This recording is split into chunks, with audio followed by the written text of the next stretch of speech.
اور شیر نگر کے غیور نوجوانوں،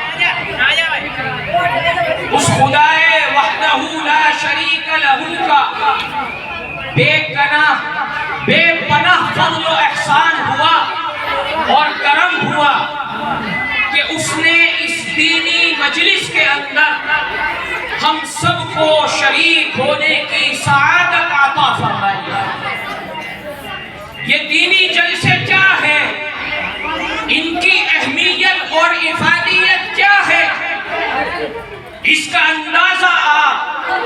ایک حدیث مبارکہ سے لگا سکتے ہیں۔ امام بخاری رحمۃ اللہ علیہ نے اپنی کتاب صحیح البخاری کے اندر ان مجلسوں کی، ان محفلوں کی اہمیت کو اجاگر کرنے کے لیے کتاب الدعوات کے اندر ایک روایت نقل فرمائی ہے۔ حدیث نمبر 6408 ہے۔ حضرت ابو ہریرہ رضی اللہ تعالی عنہ ارشاد فرماتے ہیں کہ جناب رسول اللہ صلی اللہ علیہ وسلم نے ارشاد فرمایا، ان للہ ملائکہ یطوفون فی الارض، کہ اللہ کے کچھ فرشتے ایسے ہیں جو زمین میں گھومتے رہتے ہیں، زمین میں گشت کرتے رہتے ہیں، زمین میں طواف کرتے رہتے ہیں اور تلاش کرتے ہیں، ڈھونڈتے ہیں کہ کہاں پر اللہ کا نام لیا جا رہا ہے، کہاں پر اللہ کو یاد کیا جا رہا ہے۔ اور جب انہیں اس طرح کی مجلس اور محفل مل جاتی ہے جس میں اللہ کا نام لیا جا رہا ہو، اس کے حبیب کے فرمودات اور ارشادات اس مجلس کا موضوع سخن ہو، تو وہ فرشتے اپنے ساتھیوں کو آواز دیتے ہیں کہ ہلموا تعالوا، کہ آ جاؤ تعالوا الی مقاصدکم، کہ آ جاؤ اپنے مقصد کی طرف، آ جاؤ اپنے مرکز کی طرف، جس چیز کی تمہیں تلاش ہوئی، جس چیز کے لیے تم یہاں پر گھوم رہے تھے وہ مل گئی ہے۔ پیغمبر علیہ السلام ارشاد فرماتے ہیں کہ وہ فرشتے اس بابرکت محفل کو، اس بابرکت مجلس کو چاروں طرف سے گھیر لیتے ہیں، اپنے دلوں میں لے لیتے ہیں اور بارگاہ الہی سے وہاں پر سکینہ نازل کیا جاتا ہے۔ اس کے بعد جب یہ فرشتے اللہ تبارک و تعالیٰ کے دربار میں پہنچتے ہیں تو اللہ تعالیٰ ان سے پوچھتے ہیں کہ اے میرے فرشتوں، بتاؤ تو صحیح کہاں سے آ رہے ہو؟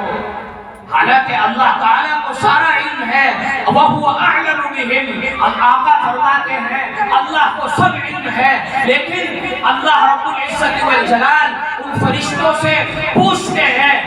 افتخار کے طور پر پوچھتے ہیں، کیونکہ فرشتوں نے اعتراض کیا تھا، فرشتوں نے کہا تھا کہ آپ اس انسان کو کیوں بنا رہے ہیں، یہ انسان کو پیدا کیوں کیا جا رہا ہے جو زمین میں جا کر خون ریزی کرے گا، فساد مچائے گا؟ تو اس کے جواب میں اللہ تعالیٰ فرشتوں کو دکھانا چاہتے ہیں کہ جن انسانوں پر تم نے اعتراض کیا تھا، جن انسانوں کے بارے میں تم نے کہا تھا کہ یہ زمین میں جا کر خون ریزی کریں گے، فساد مچائیں گے، دیکھو آؤ فرشتوں بتاؤ مجھے ان انسانوں کے بارے میں جو اس اللہ کی مجلس میں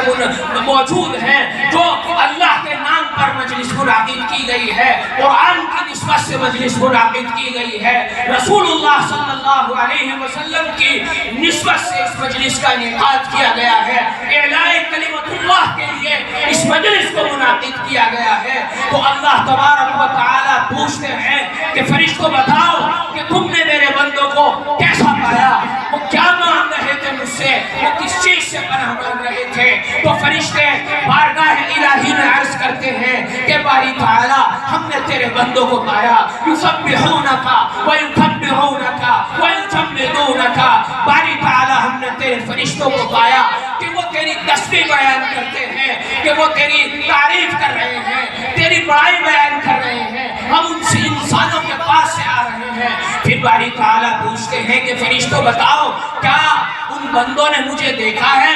فرشتے عرض کرتے ہیں کہ نہیں باری تعالیٰ، بندوں نے آپ کو نہیں دیکھا، اگر دیکھ لیا تو فرشتے عرض کرتے ہیں اشد لک تمجیدا واشد لک ترغیبا واشد علیہا حرصا. اے باری تعالیٰ اگر انہوں نے آپ کو دیکھ لیا اور تو وہ سارے کام چھوڑ کر آپ کے ذکر میں لگ جائیں گے، جہاں پر آپ کا تذکرہ ہو رہا ہوگا اس مجلس میں آ جائیں گے، اس محفل میں آ کر بیٹھ جائیں گے، ان کے اندر آپ کے ذکر کے تعلق سے شدت اور بڑھ جائے گی، رغبت اور بڑھ جائے گی. اور پھر باری تعالیٰ پوچھتے ہیں کہ وہ کیا مانگ رہے تھے بتاؤ تو صحیح. تو فرشتے عرض کرتے ہیں کہ اے اللہ ان کا اس مجلس میں آنے کا، تیرے ذکر میں آنے کا ایک ہی مقصد تھا، ان کا مقصد تھا تیری جنت کو حاصل کر لینا. تو اللہ پوچھتے ہیں کہ بتاؤ کیا انہوں نے میری جنت کو دیکھا ہے؟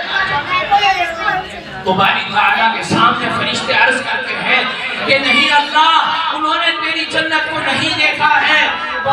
اس کے بعد اللہ پوچھتے ہیں کہ اگر انہوں نے میری جنت کو دیکھ لیا تو کیا ہوگا؟ تو فرشتے عرض کرتے ہیں